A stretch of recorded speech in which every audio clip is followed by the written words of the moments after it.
Okay. I believe I am officially live. We're live.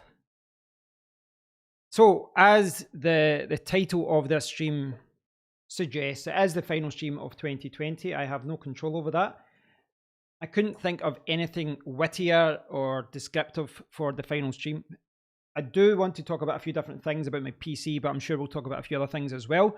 So, you know the drill, guys. If you're watching, please do say hello. Please do leave a comment. Yada, yada, yada. But yeah, if you're watching, guys, please let me know what's going on. Hold on just now. Can I dock this? Let me see. See if I can do this. So I'm probably going to be on until 9 o'clock UK time. So we've got an hour. We have an hour together. And what I want to do, let me see if I can do this right. What I want to do is talk about. Got it. Hey, Jem. Yeah, I'm good. So what I want to do in this video, Jem, and anyone else who's watching, what I want to do is talk about my PC. So I'm building a PC. I've had a minor setback today with the all-in-one cooler. A minor setback. I still need to pick up. I don't really need to, but I'm going to pick up another solid-state drive, I think. I'm going to pick up a graphics card and memory along the way as well. But I've got the essentials as far as the case and the power supply and the motherboard and CPU, etc. So I want to talk about that in this video. Just see what's going on and take it from there. Everything seems okay. Yes, so around my desk I have, what do I have here?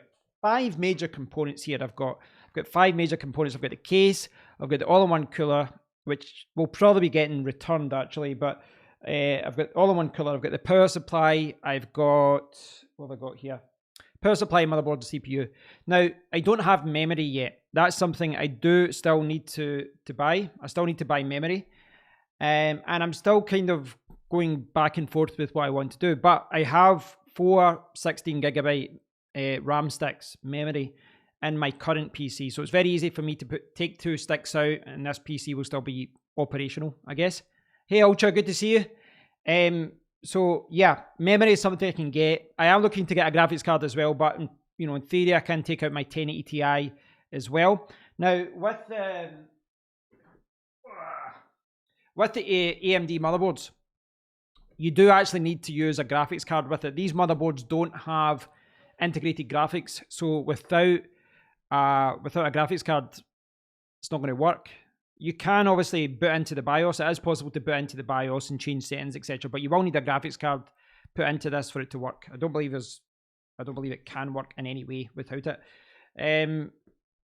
So I'll need to take the graphics card out of this PC until I get something new. What's going on right now with all the PC components and all that, it is very, very difficult to plan out a PC build just now, because whenever you're trying to build a PC, I mean, you can operate around your budget. You can, if you're a gamer, you might say, right, I need to be able to play these games at 1080p, 2K, 1440p, or 4K at these frame rates, etc. So for some people, you might look at, I need this graphics card to play this game at this resolution and frame rate, and then you will work backwards. Budget's always a big thing for most people as well. But however you decide that budget and work backwards, or power or resources or gaming or memory, whatever you're trying to build, for whatever you're doing, normally you would plan out your build and say, right, I want this motherboard because it has A, B, and C. I want this power supply because it can do this, etc. But when things are in short supply, you do need to start being quite fluid with your PC build, as far as, well, just being flexible, as in, okay, I can't get that, I think I'll pick up this instead. I can't get that, I'll get that instead. And that's something which I might have to do. I should be okay for memory.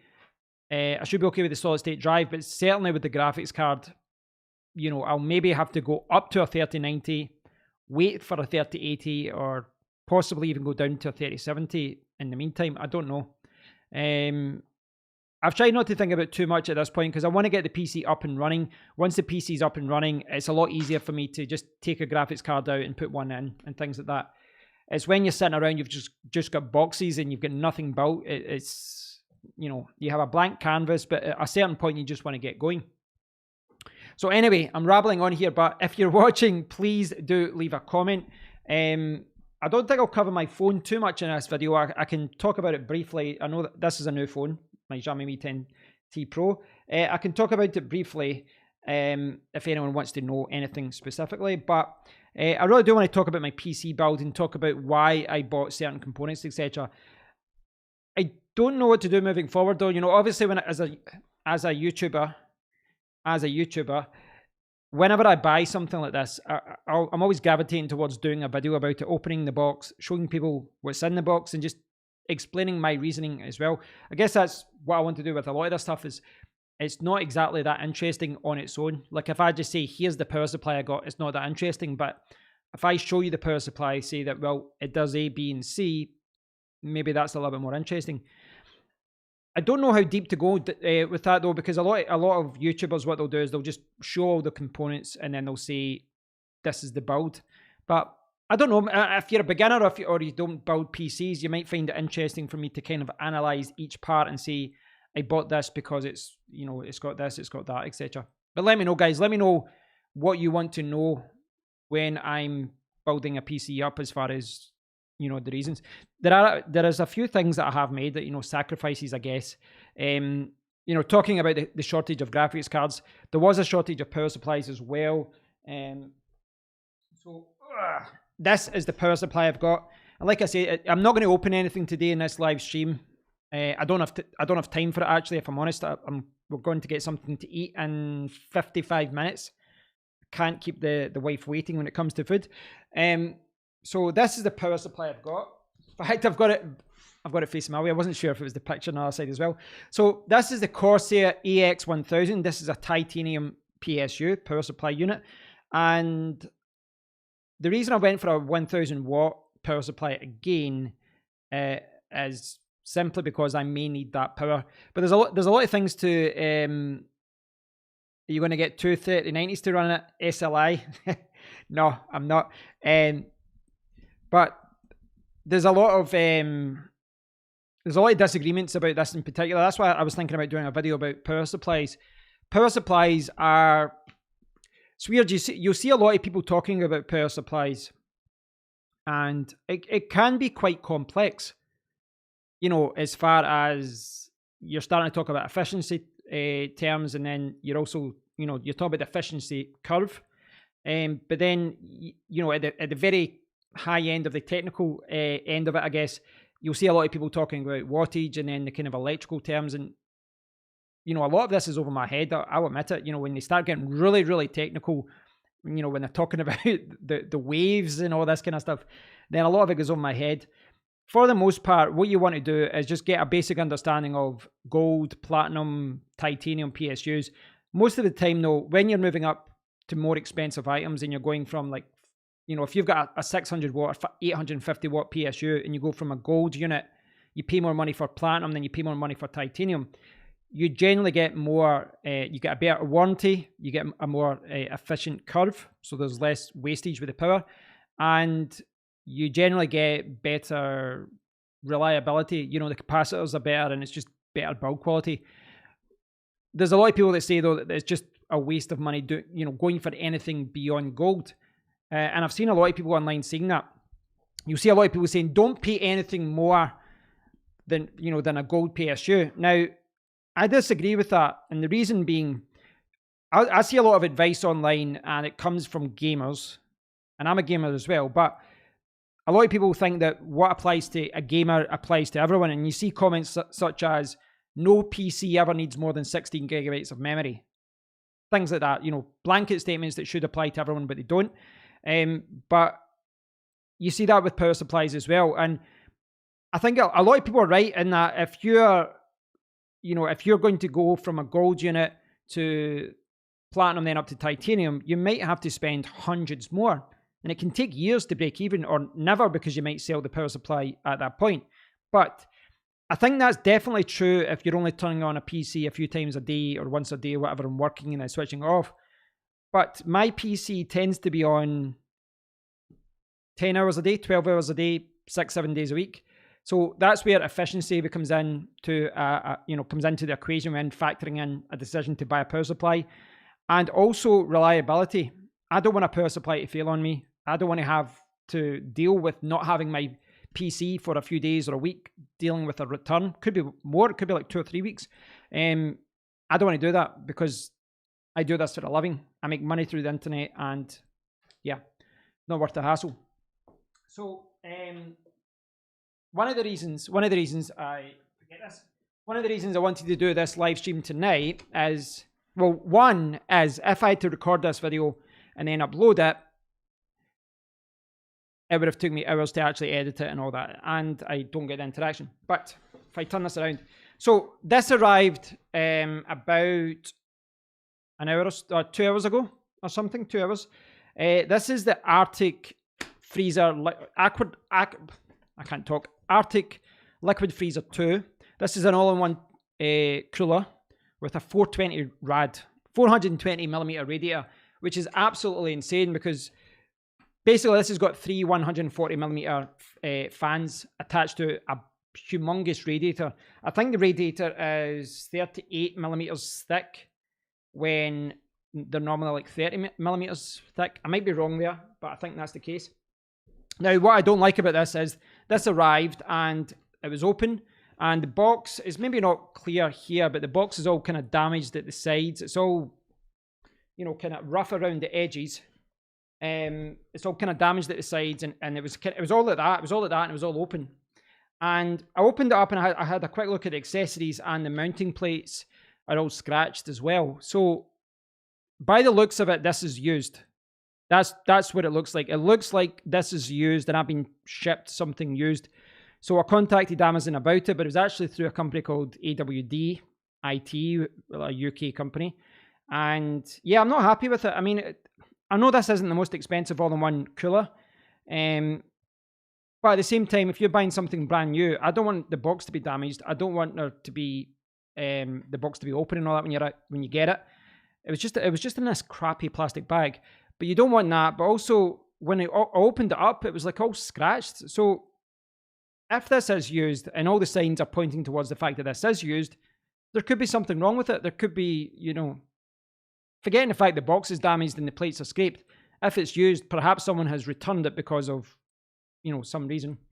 I don't know. But it's making me rethink whether this is the right all-in-one cooler for me to use. Yeah, I'm going to get a replacement Ultra. I think that's the best thing to do. It's a bit of a pain, but I don't know. I'll see. Like, it's going to be a couple of days before you have to give them a couple of days via Amazon to handle the return. And I know it seems like nitpicking, but whenever I buy things like this, I keep everything mint condition. Like the box I've got for my other power supply, it almost looks brand new, and I keep everything brand new, and I keep it perfect. And this the box is damaged, it was open, the actual mounting plates are all scraped. So right away, if I had to sell it, I couldn't get full value on eBay because it's damaged. You'd have to point out the fact that a lot of it is used and scraped and all that. And this is brand new. So I'm going to return it. The only reason I would not return it is if they gave me some sort of significant discount or something, to go against. Not that I'm looking for that. I'd actually just prefer to get a full replacement or a full refund return kind of thing. But the main reason I would maybe accept that is because it's such a pain for me to package this up, go to the post office and send it away. It's like an hour of my time, doing it all, and I can't be bothered with that. A little bit annoying though. So at this point, I do have most of the things that I need to get going, kind of. In fact, theoretically, if I could be bothered, I could build this tonight. I'm not going to, but if I wanted to, I could build this tonight and I could get my PC up and running. But the reason I'm not going to do it yet, maybe wait a few days, is because, where is it? Try to look for something there. The reason it's not is because I've not picked up an SSD yet. So in my current PC, you're going to go for a black-white build. As far as the case, Ultra, you talk about the case? I don't know if Jem's still working on it. Is Jem still watching? I have no idea. You talk about the case? I'll put this down. So before I go, before I move these down, I just want to say I don't want to bore people too much with these videos if it's computing isn't the most interesting thing, but I'd like to do maybe a video for each thing. Maybe do a video for this, a video for this, and then a video for all-in-one cooler, and just kind of take a close look at each component before I build it up. That's one option anyway. But we'll see. See how much time I've got tomorrow. Power supply, get down there. As far as the black and white build, kind of. That Arctic freezer all-in-one is not RGB, so it's slower in theory. But the all-in-one cooler does not have RGB. Well, I'll show you the now. You ready? You ready to see the? You ready to see the PC case I've got? I'll just point out this isn't easy to just just quickly lift up when you're in front of the mic. Okay. There we go. Right. So this is it.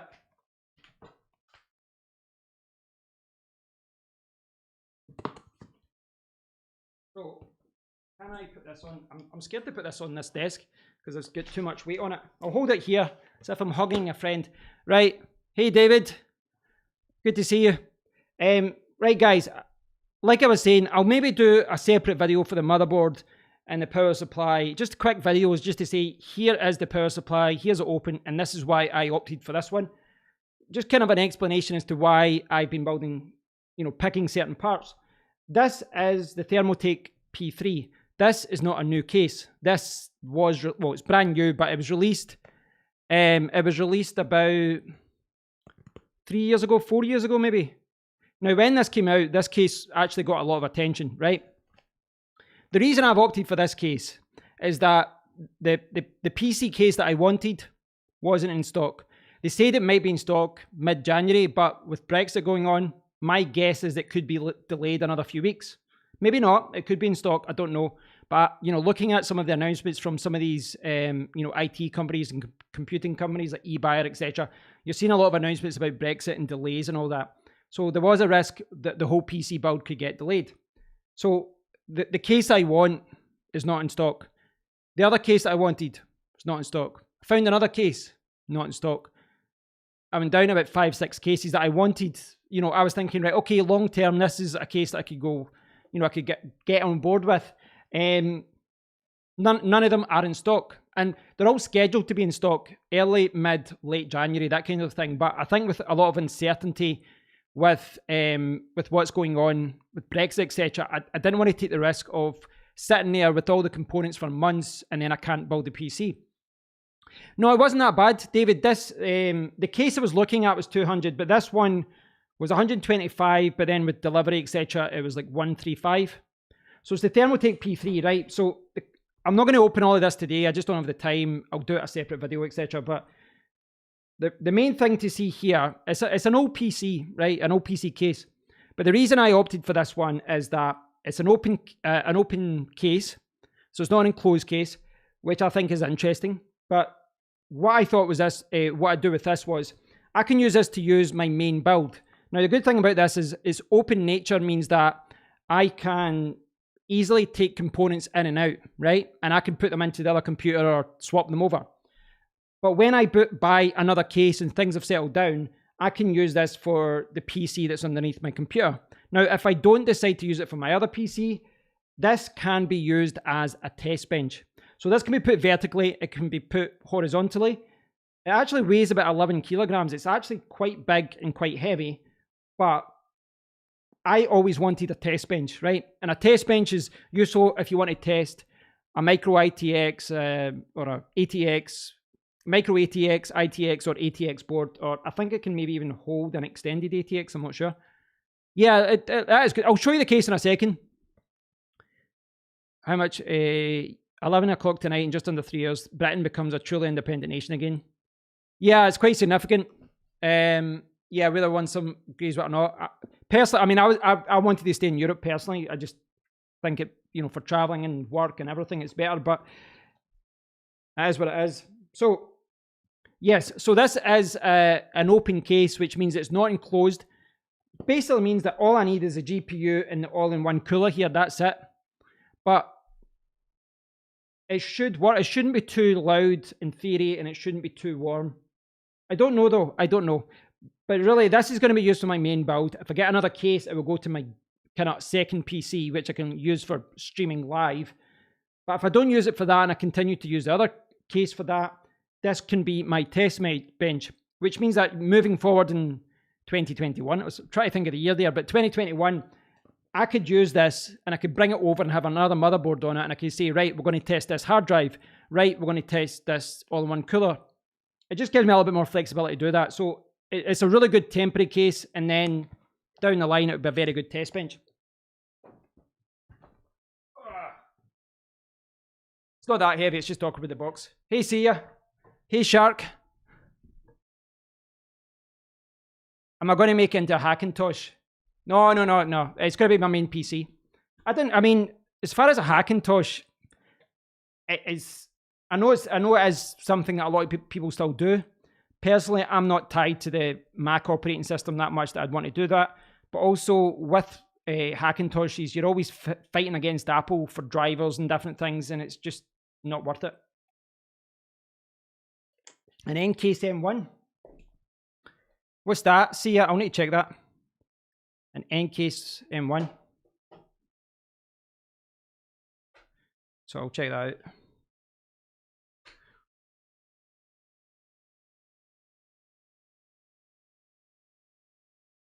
It's not a very good website there. N-Case opening soon. Okay, M1. Yeah, it doesn't look to be there. I shouldn't. Or is that a little ITX? ITX is something that I would, God level case. ITX is something I think I might get in the future. I actually thought about that for a streaming, so basically when I move to this main PC, I want my main PC to be really powerful, have the best graphics cards, have lots of storage, fast NVMe drives, and just be a powerful system for video editing and for lots of different things. But if I'm playing games here, I need a second PC to actually stream everything. So what I can do is set up a streaming PC. That's one option for it. And the thing is, with a streaming PC, all you really need is one X16 slot for a graphics card. You don't need all these additional X16 slots, etc. So you don't need to have a full ATX board. So I'll show you this board in more detail, right? I'll show you this board in more detail. This is it here. Now, this was not at the top of my list, guys. It really wasn't. If you stack two Coke cans on top of one another, that's how tall it is. But what would you put inside it, see ya? What like the thing is, the problem with ITX boards is that you're obviously going to run into heat issues, thermal issues.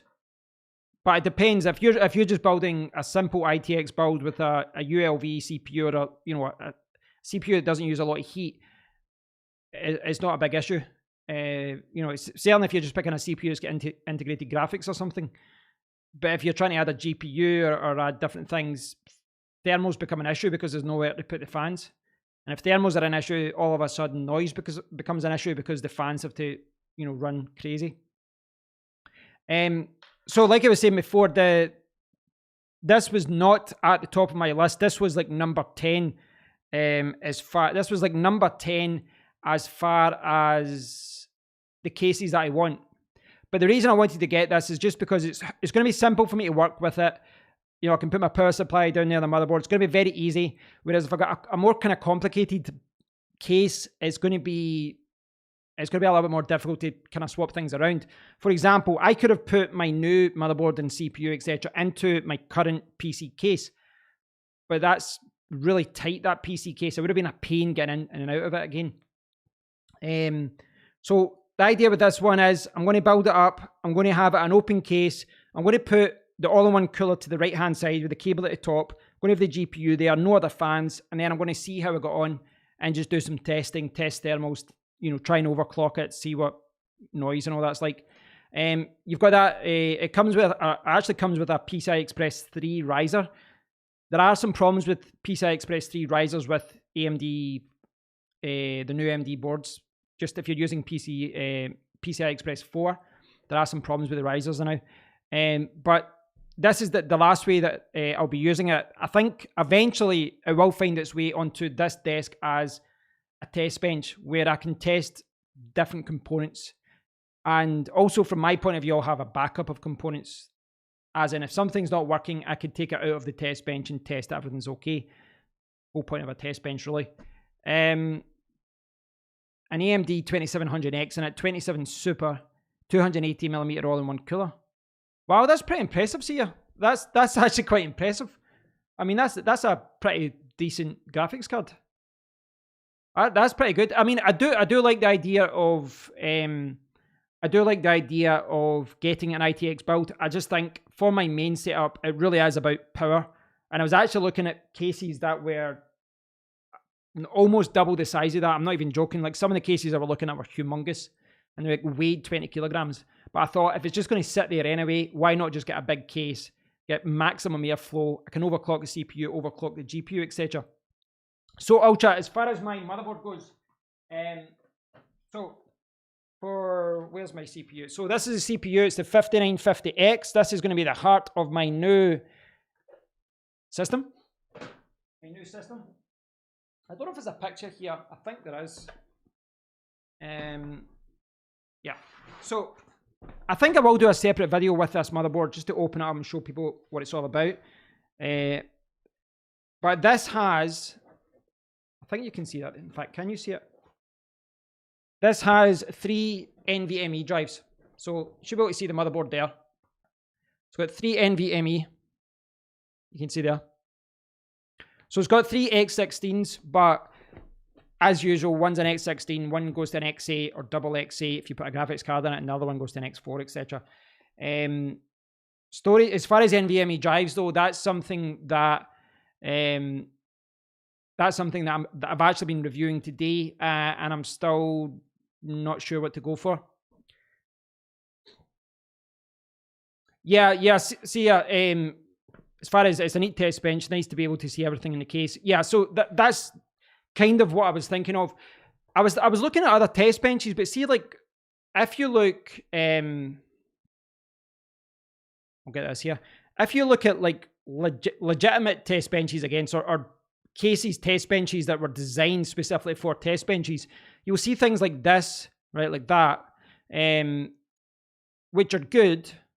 But a lot of these test benches are set up specifically for example, only ITX boards or only up to M-ATX. Or, for example, they might be able to hold up to an ATX, but they can't check an all-in-one cooler. Things like that. So they're fantastic for what they are. But what I liked about that case is that I can use it as a case, but I can also use it as a test bench. And it is bigger and heavier and stuff, but it just gives me a little bit more flexibility. Give me your CPU. Optimum Tech. Yeah. I've actually seen. I subscribed to him recently. Actually, see you because I checked out a couple of his videos. So yeah, he's quite good. Hey Shark, have you seen the Apple Mac M1 benchmarks? Looks very cool. Last day of Adobe Flash Player. I'm surprised that Flash is still around. I remember doing night school for Flash about 20 years ago. In fact, it was 20 years ago. I did night school for Flash. Shark, as far as the Apple Mac Mini M1, yes, that's actually something I'm keeping tabs on. So I watched a lot of these M1. I mean, I watched the kind of announcement of the M1. Apple's presentation really did put me off at first. This whole, we are 50 or 200% faster than the latest Intel PC and all this kind of stuff. And then you checked it and they were actually comparing the M1 to a CPU that was out 18 months ago, which even Intel, Intel's newest CPUs beat. But if you put all that marketing stuff away and you actually look at the videos, quite impressive what they're doing. Effectively, if software has been optimized for that M1 chip, which is a system on a chip. It's not an M1 chip, makes it sound like it's just a CPU, but it's got the integrated everything. Really, it's everything's in one board system on a chip. Kind of, I guess you could say it's kind of like the way that smartphones are now, or tablets, where everything's just on the one board and it's not swappable. But I looked at a lot of benchmarks for the M1. Very, very impressive when the CPU, when the application has been optimized for it. The problem is when the applications have not been optimized for it, performance isn't great. But if you're right, Shark, if the M1 is a good video streaming device, then I would maybe look into using that, and that's maybe what I would use for recording. I will say though, however, that my recollection of being an Apple user when I had an Apple iMac was that there was better support for video recording software and audio and all that in the Windows world. Certainly, for what I do. Yeah, you should. I would recommend trading it in. Hey Jamie, welcome to the stream. Yeah, I would recommend trading it in. I mean, I don't know how much we get for it now because I think a lot of the older Apple products have been down in price because the M1 is so good. But we'll see. Yeah, I remember Flash. I'm sure. The weird thing is, Jeff's video he put out yesterday. Right, I watched that. So is that something everyone needs to do, see ya? I'll check Discord. Actually, right, so see ya, you probably didn't know this, but my Poco F2 phone died on Christmas Day. So I had to wait for my new phone to arrive. I got that the other day, but then I had to reset my authorization and all that, what do you call it? The Authy app, so that I could log on to Discord. So I couldn't get into Discord until yesterday. So I need to catch up with Discord and check all the announcements. So I'll check all that. Thanks for the heads up for that. I'll check that later tonight. Definitely want to check that out. Yeah, I'll check that out. I basically didn't have Discord for 5 days there because the phone died, but back in the game now. Yeah, it's weird. I'm sure a lot of people don't remember Flash, but back, 20 years ago, or even like, even before that? Well, when was Flash around? Was it 98 to like 2007 or something? It was popular. I remember going to night school years ago. It was actually, in fact, was it? In fact, it was 2003 or 2002. In fact, 2002. So in 2001 to 2002, I'd done a postgrad at Glasgow. I think it was Glasgow Caledonian University. I did a postgrad in software development. But then I moved up to Edinburgh and I found a job in pensions because there was just too many, not enough jobs for IT going around. I didn't have the required, courses and stuff in the CV, despite doing the postgrad. But anyway, I fell into pensions again because I worked in it before. But what I was doing was, despite living in Edinburgh, I was getting a train through to Glasgow on a Monday and a Tuesday after work. And I think it was like Monday was Flash and Tuesday was Photoshop. So I did that, and then it was like 12 weeks, and I got a little certificate or something. But the guy that taught us Flash was horrific. He was a great guy. He was great at what he did, but he was just a terrible teacher. He was too smiling and about, and wasn't actually showing anyone anything. But I remember learning all about it at the time. I kind of forgot most of it though because I didn't apply anything. I just went back to doing other stuff. Oh, that's cool, Sharks. Living in London, say looking to lose Adobe to go Resolve and go Final Cut Pro. Well, funny you should say that, Shark. I've been using the free version of DaVinci Resolve, and I've been quite impressed with it. So I was thinking about waiting till I built this PC up and then get going for the studio version, the pro version. But there's a deal on just now where it's like £280 to upgrade to the studio version, right? And if you're not involved with video stuff, it sounds like a lot, but I was paying like £50 a month before for the Adobe suite of apps. But this new deal with DaVinci Resolve is you pay £280 for the upgrade, and you actually get a video editing tool that's worth £100. So it's like this editor here that comes with a dial, and it's got all these shortcuts for video editing. Interesting to me, but if you edit videos, you might find it useful. But yeah, definitely give DaVinci Resolve a try. It's really good. I've been impressed with it so far. Flash Player ran these website-based games like Fireboy and what? Yeah, Flash. All the games that were amazing. It was quite. Who it was Apple that kind of led the way with getting rid of it, just because, which was an outcry at the time. But I think, was it mostly security issues? Is that why people moved away from Flash? Was it security issues?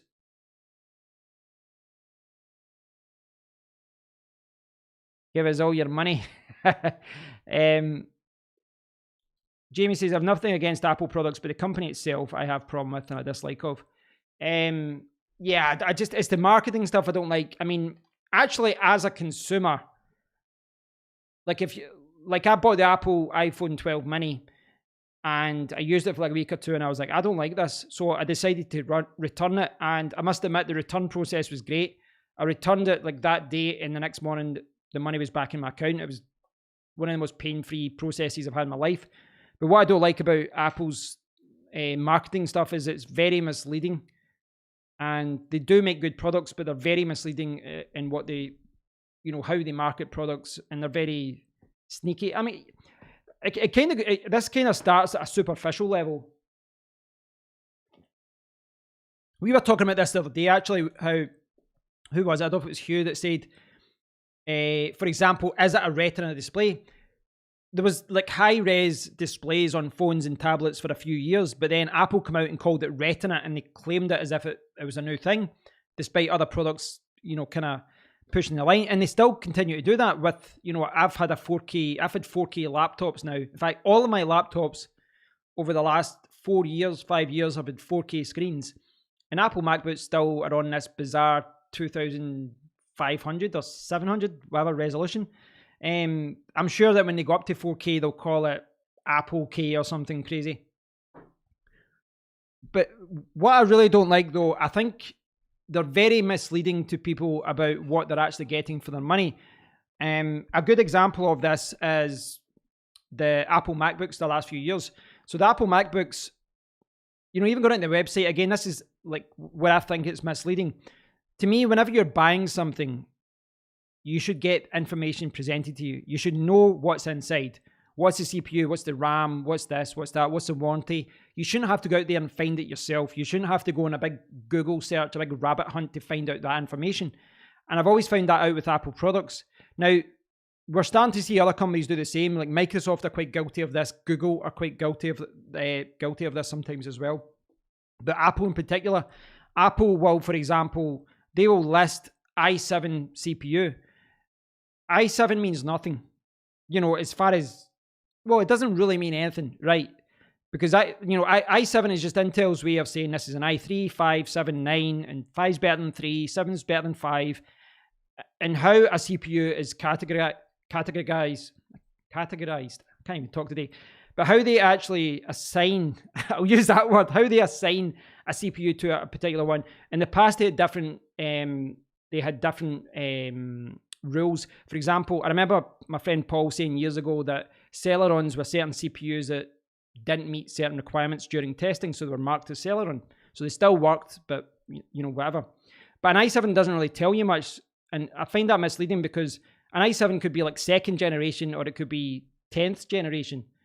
And even that doesn't tell you everything, because we saw in later years in laptops where I think it was the 8th generation i5s were quad-core. So the 8th generation i5s were actually more powerful and more efficient and the better option than the previous generation i7. So Apple do this and they don't really give you any information about it. So you have to do all this research yourself.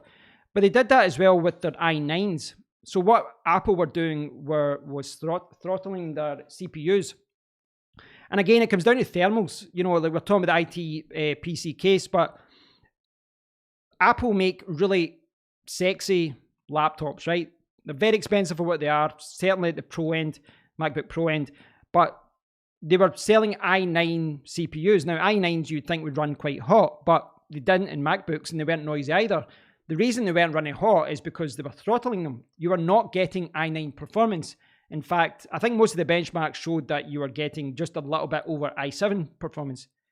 So you'd be paying an extra, I don't know how much more you'd be paying, extra several £100 to get this i9 CPU, thinking you were getting, this level of performance when you were really only getting there. Now, the thing is, for most people, that drop in performance from that level down to there, that's actually acceptable if you buy a MacBook Pro because you don't want it to be loud and you don't want it to be hot, etc. But they don't tell people this. So they're quite misinformed about what they've actually bought. And I've had discussions with people with this before because I saw some benchmarks where my i7 was actually beating i9s in the Apple MacBook because they throttled it so much and this was overclocked. Ultra, sorry, I'm a little bit late with the comments. Ultra, I was thinking to buy the iPad 8th generation 2020, but the Canon EOS M100 instead. Wow, that's a complete left turn. went to buy a tablet and I bought a camera. I quite like the EOS M100 though, because I remember when I had the Canon M50, I had, I think, 3 different lenses. And I thought about getting the M100 as a backup camera, and then I would just be swapping the lenses about. And I liked the idea of the M100 because it was a little bit smaller.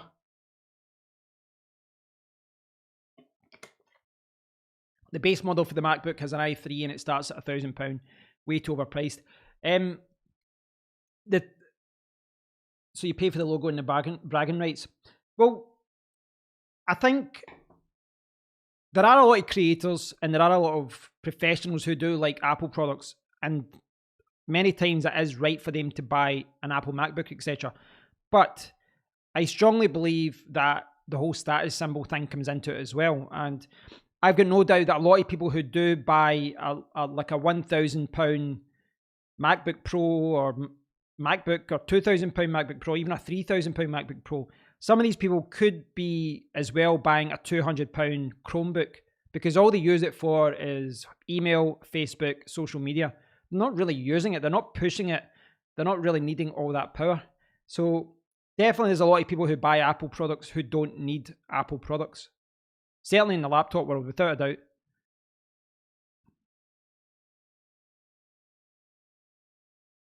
All the big companies are responsible for taking the piss during the pandemic. Intel have taken the piss for years, and NVIDIA as well, simply because there was no battle with AMD.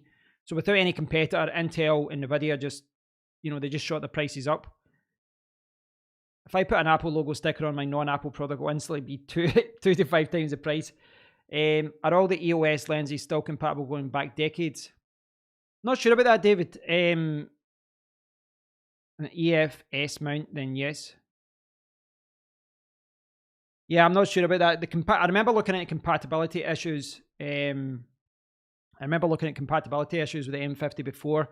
Canon provides a lot of adapters to go, to change for different lenses.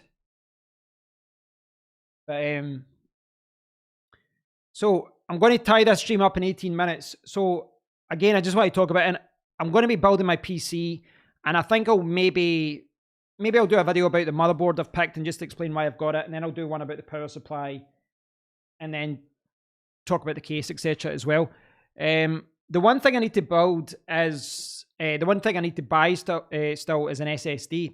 So right now in my PC, I've got two 970s, I think, or I've got a 960 and a 970 Evo, and here I've got my spare Samsung 960 Evo here. So that's not a 256. So in the new PC, I'm going to have 3 drives. So I could just take 2 drives out of my current PC, but I'm looking at maybe just buying a Gen 4 NVMe. And at the higher end, the ones, because basically the lower end of the Gen 4 SSDs, you've got drives that aren't that much quicker than 970s, Samsung 970s. So they'll get like 4,500 read, 3,000 write. But some of the top ones are like 7,000 read, 6,000 write. So the 3 that I've been looking at are the Samsung 980, the Sabrent Plus, I think it's called, Rocket Plus, and the Western Digital SN850. But you're talking about basically 1 terabyte is £200, 2 terabytes is like £450. It isn't cheap, but the performance is going to be insane. And I don't know, there's a part of me, it's like just go big or go home, because I've spent so much money on the motherboard and the CPU, etc. And I'll probably get a good graphics card. So that's what I'm going to have to get as well. The GPU is something I need to buy as well. I've still got an old 1080 Ti because last year I didn't upgrade to the 20 series at the time. Do you still use prime lenses? I do actually. This one in particular, this is a prime lens. This is a 16mm Sigma lens, I believe. It was like $450 from Japan or Hong Kong actually. Yeah, so I'll show you. The thing is actually there's not a lot of options actually right now for a good PCI Gen 4. There's basically 3 options. There's going to be more, and it's still quite new, and there's not a lot of support with Intel right now. But the Samsung 980 is like $210 for a 1TB drive. I quite like Samsung because the warranties are good. They're quite reliable, but their software is quite good as well. But I'm looking. My friend got the Sabrent Rocket. You know, he got the Sabrent Rocket Plus, which is 400 or so for a 2TB. The problem I've got now is there's no 2TB version of the 980 available yet. It's going to be 3 or 4 weeks for that.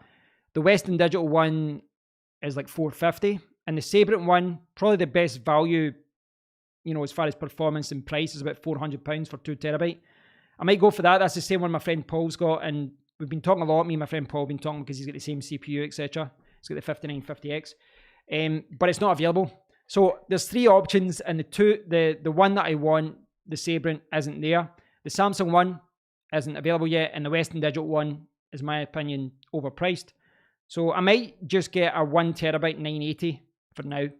I don't know. It's for the C drive, and then I can use the other drives in the other slots. I don't know. Jamie, sorry I missed your comment. Jamie, I had a Chromebook for 6 years, then moved to Linux. It was better for my needs. I became a president of my local Rotary Club. Oh, that's pretty cool. So, is that all you need? I remember looking at Chromebooks, and I did think about getting one. I did think about it.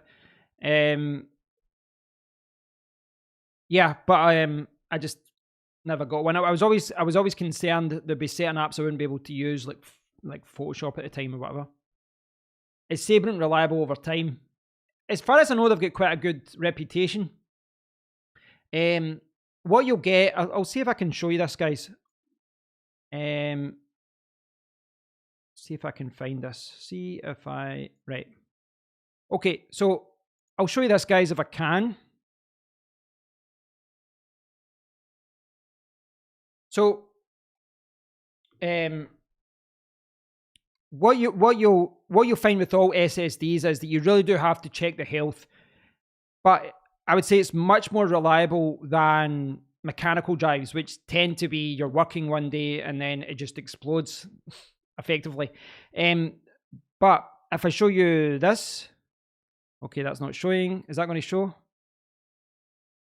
Ah, that's why I need to do that. That's why. Right. So is that okay? Is that not too bad there? I'll move it there. So this is the Samsung Magician software, right? And it gives you lots of options. Like you can see there's benchmarks and different things. I did benchmarks with these before. You can do diagnostic scans. They've got like secure erase and different things as well. I better not mess about with this too much. YouTube videos, you can see I've got a drive there. Drive health, temperature. So temperature is another thing which you need to watch with SSDs. But what we're seeing with the Gen 4 drives is they're all either coming with a heatsink, or you need to buy a heatsink separately, or it's provided with your motherboard. In fact, I think this one, does it? Yes, it does. If I close that down now, in fact, I'll show you the benefit of having an overhead camera, right? So if you look here at the picture of the motherboard, you should be able to see the 3 M2 drives. Now, these have actually got thermal heat sinks on this, which is effectively just a pad. It's like an adhesive pad with plastic over it, but it can do a huge amount as far as keeping it cool, because the SSDs can overheat, because it's just, you know, it's just silicone like anything else. But that's a good thing. You can use software like this from Sabrent, from Samsung, Western Digital, to check the health of your drive and check the temperature and all that as well. Now, I don't think I've ever remembered a drive going from good to poor, because I think once a drive has got to the point where, you know, if this has got to the point where it says poor, I'm probably at the point I'd sell it on anyway, you know, as far as the storage isn't enough. But it's good that it's here. But if it went to poor, what I'd probably do is start backing up the drive and backing up the files elsewhere. But I really like their software. I do like Samsung software there as far as checking things and, you know, making sure everything's okay. I think it's really good.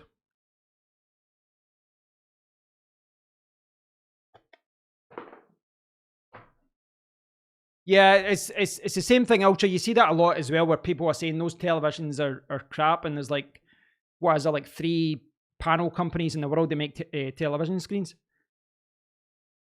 I just needed it for web browsing, Facebook, YouTube. That's the best thing you've done then, Jamie, because I think what a lot of people do is they get more power than they need, much more power than they need. And to an extent, I'm doing that myself. Well, I guess I do need a lot of power for gaming. I do need a lot of power for gaming, but general usage for me is I'm using very little resources. But then when I do video editing, everything goes to 100% when you're rendering a video. It's insane, like 50 gig of memory and all that.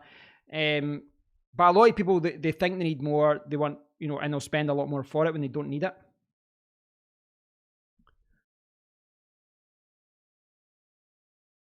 My school PCs are so outdated. They've got an Intel Core 2 Duo and the motherboards are from 2004. That's insane. Yeah, there's no point in defragging. That took me a while to get used to all that because, you know, that's kind of how you used to resolve a lot of issues with an old mechanical hard drive. They're very reliable, which is what I like because I've had a couple of failed drives. So that's what I like about it as well. The drives are much more reliable. Well, actually, we were kind of touched. Who was it? Yourself, Jamie, that was talking about, or was it Shark? Shark, it was yourself, wasn't it? That was talking about. Yeah, right. So Shark above, who left a comment, he was talking about losing Adobe to go Resolve and go Final Cut Pro. So basically, I am, if I get it up. So I changed my video editing, right? And I changed my video editor to this. This is DaVinci Resolve, right? So basically, there's 2 versions available of this. They've got a free version, which is what I've been using. And the free version is excellent. It's not restricted in any way per se. But with the free version, it will use 100% of your CPU. It doesn't use GPU acceleration. If you opt for the Pro version, and I've pre-ordered the Pro version to arrive, I'm waiting. It's going to be a few weeks till the order's processed for whatever reason. But once that has been processed, and I've got the Pro version of it, once I've got that, you can utilize the GPU, and it really does help. But not only that, you can actually utilize as many GPUs as you want. But from what I've read from Puget Systems, they said that if you add a second 3090, for example, you'll get a 50% boost. You add a third, you'll get another 40% boost. But then after that, kind of trails off. I suspect because it bottlenecks with the motherboard and CPU, etc. They got four i5 PCs and 2 computer rooms in September. I think you should sell your old 972 terabyte to me. Actually, where is it? Actually, I put it down there. This is in my computer just now. This is only like a month old, and in hindsight, I probably should have went for a Gen 4. But I didn't see the point because I didn't have a Gen 4 motherboard, so I just went for this. The performance is amazing, though. I have been reading reviews of the PCI Express Gen 4 SSDs, and the Samsung 980 and the Western Digital SN850 and its Sabrent Rocket Plus. They all use the TLC, a new version, the TLC NAND. I will say, as far as solid state drives go, I've got a very basic understanding of them as far as I can read reviews and follow them up to a point. But then when I see lots of people arguing about, no, this controller is better, it totally loses me.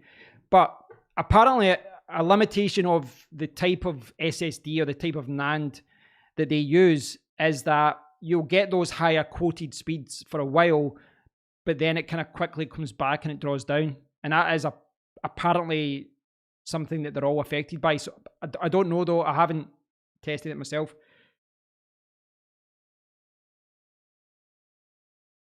I use the GPU in Resolve, but I may have had the naughty version. I don't mind paying for software like that because I use it all the time, and especially with being a YouTuber, I don't know. It wouldn't feel right to use illegal software.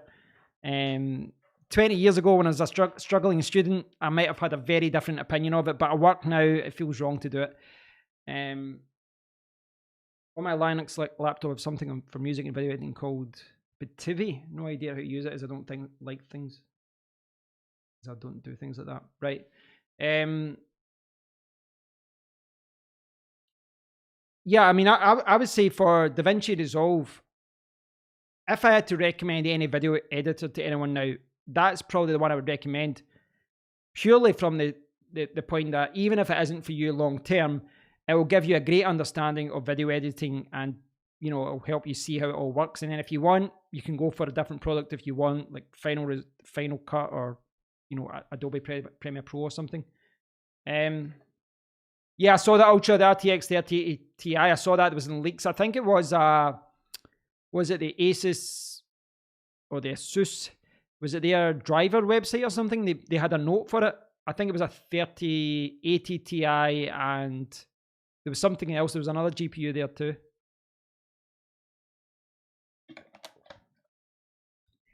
I think when you've got the basics of, once you've got a basic understanding of video editing, you can kind of transition between all of them because they all have kind of share similarities. I actually started off with ScreenFlow, which was a Mac only application, and one of the reasons I moved away from that is because it was only a it was only a Mac application.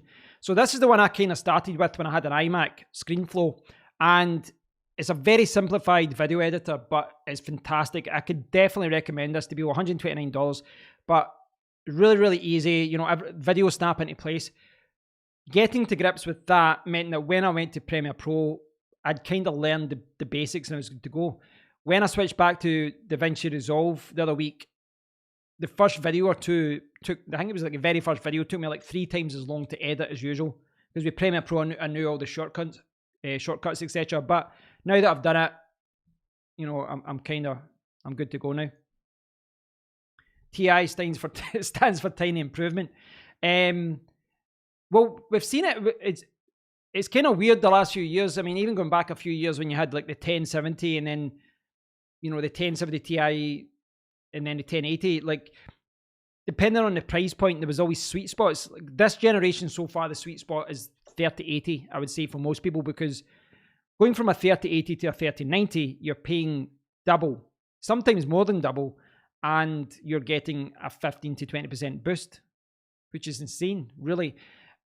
And I'm not against pulling up extra cash for a 3090 long term, but being realistic, we know there's going to be more cards come out in the future, and when they do release the next generation, those 3090s, you might find like a 4070 or a 4080 performs more than a 3090, so all of a sudden your £1,500 or £2,000 3090 is £700. It's a high premium. I think with a 3080, you could use it for a year and sell it for 500 easy, or even more. Windows Movie Maker, I forgot, I missed that comment. I think I did try Movie Maker at the very, very beginning. Right, guys, I'm going to tie up the live stream. I'll quickly summarize what I'll do. So as I said, I am building my PC. So I've got this motherboard. So I'll maybe do a video where I talk about this motherboard, just open it up, tell you why I went for this specific one. And it's not exciting, but I'll talk about my power supply and just kind of talk about generally why I've opted for this one as well. Spoiler alert, it's really just down to the fact that with a 3080 or 3090, and if I overclock the CPU for a little bit of, kind of headroom, it's better going for a titanium one. So, you missed it earlier on. This is my 420 beefy radiator, which arrived about 2-3 hours ago. But it arrived and the box is damaged and it was open, and the mounting plates, despite the fact this should be new, they were all scraped. So my concern, well, I don't like that for a fact because I've paid full price, but my concern is this has been a return. Could be something wrong with it. I don't know. So that's something I need to sort the next few days and either get a replacement, get a refund, get an exchange, or buy something else. I don't know. So that's what I need to do a video about. And finally, get this up again. This is the bad boy PC case, which will be my temporary PC case. It could be permanent, I guess, but this will be my temporary PC case for at least a few months till I get another case, and then this could be relegated to a test bench. So that's kind of the next few videos when I build all this up. People use Windows Movie Maker to make tutorials back in 2010 with Alan Walker music booming in the background. Being a Glasgow boy, I'm actually Lanarkshire. I'm kind of in between. I'm from Wishaw originally, but I've got a Glasgow accent against, I guess, Glaswegian. My thoughts for 2021. I don't think anything's going to be normal, like back to reality, going back to the shops and looking a regular, things back to normal. You can see friends and family. I reckon it's going to be 3-4 months, maybe even 6 months until we've all kind of had the vaccine and things are opening up again. Maybe a year until we start seeing holidays and all that kind of thing. I had a Zoom call last night with my friends, a friend from Dublin, but 4 mates from England and my other friend from Scotland. We're all friends from backpacking together. And we were talking about that, like my friend Dino was getting married and he was going to get married in Croatia in August there. And I was asking him about it, but he can't do anything. You can't plan anything just now. You can't book holidays. You can't plan anything. You can't organize anything. So there's going to be a big, delay with all that. So I'm just going to keep plodding along, doing what I do, working away. Hopefully my mum and, my friends and family are all healthy, and I hope yours are as well. But who knows what's going to happen? We've got Brexit. I mean, I don't know how that's going to affect the tech world. Hey, Stephen. You'll need 3 hands. So if you get the 360 of that, it's down here. If you get the 360 of the Arctic Freezer, I wouldn't mind speaking to Arctic Freezer about it, because my friend Paul's, but he's got a 5950X as well. He's actually got a more powerful motherboard. And he got the Arctic Freezer 420 as well, right? It's an absolute beast, fantastic at cooling.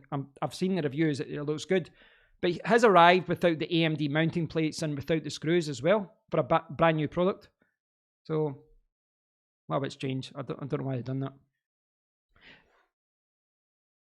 Kaluk. Oh my God, Stephen. I know a lot of people in Kaluk. I've got a lot of good friends there. A lot of friends there. Yeah, loads of my long-term lifelong friends. They're all from Kaluk. I actually looked at a few houses there before, because there was some houses that come up with quite good value. But yeah, small world, the power of the YouTube. So yeah, I'm going to be doing videos and all that stuff soon, and I'm going to probably get another SSD, so that's another video. So whenever I get anything, I'll just do a video about it, whether you watch or not. It's maybe good to record this stuff. So yeah, I saw that as well, Stephen. Gamers Nexus. Will you grow your hair in 2021? Oh, it's the problem with growing the hair is I think I've got a tiny bit of a kind of Zinedine Zidane thing going on at the back. It's not too bad. Probably if you grew in, it would be okay, but it kind of grows in, but you get that kind of fuzzy look for about a month or so until you get it properly cut. And I just can't. Anytime I get close to that, I just go, you know what, screw it, and I shave. Thanks, Shark, and to you too. Hey, Hugh, bad timing. I'm just about to leave. Good to see you, though. My ancestors are McKinnons from Isle of Skye. Oh, I'd love to go there. My friend goes up there a lot. I'd love to go up there. 2021 is going to be a big year for you. That's good. And for all of us, hopefully. So, guys, I'm going to try and do more live streams. There's a lot of videos where, I don't know, like from my selfish point of view, there's a lot of videos I've spent a lot of time editing and doing stuff, and then you get no views. If I'm going to get no views, I'd rather just do a live stream and get the kind of interaction. But I will be building this up soon, and I'll try and document as much as I can. But I think what I'll do is I'll just talk about the components, then get things built up, and then I'll talk about any problems that I face, etc. But thanks for watching, guys. I appreciate you all tuning in. I hope you all have a fantastic new year. The fact you're even tuning in right now when it's nearly New Year is amazing. Dinner time for me. I'm going to have a quiet one with the wife. But yeah, have a fantastic new year, guys. I'll speak to you soon. I'll be doing videos all week with these kind of components. But Have a fantastic one, guys. And I'll speak to you all very soon. But if you have any questions about all that stuff, please do ask. Hey, Raphael, good to see you. Yeah, that's me, guys. That's me. The next videos will be about this, but I'll do more live streams in the future, guys. And if there's anything you want me to do a live stream on or chat about, let me know. Message me on Twitter and we'll take it from there. Happy New Year, everyone. Hope you have a good